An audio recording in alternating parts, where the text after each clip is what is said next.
म्हजें नांव उमेश गांवकर. पार्वती परिवार जो आसा आमचे तेजे हांव अध्यक्ष जावन आसा. दर वर्सा आमी वेगवेगळे कार्यक्रम करता.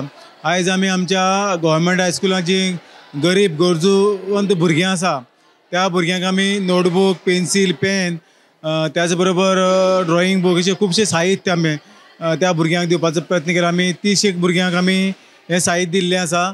जे गरजूवंत भुरगे आसा तांकां आमी दिल्लें आसा. त्याच बरोबर आमी वेगवेगळे एक्टिविटीज करता. आमी अंगणवाडी जी आसा, अंगणवाडी आमचे बाई आसा तांकांय ल्हान भुरग्यां खातीर आमी पोस्टर दिला, अल्फाबेट जे पोस्टर आसा. त्याच बरोबर आमचे जे तेंची खेळणी आसा ती घालपा खातीर आमची एक व्हडली बकेट दिल्ली आसा. अशे खुबशे गोश्टी आमी तांकां अंगणवाडीच्या जी आमची बाई आसा तांकां दिल्ले आसा.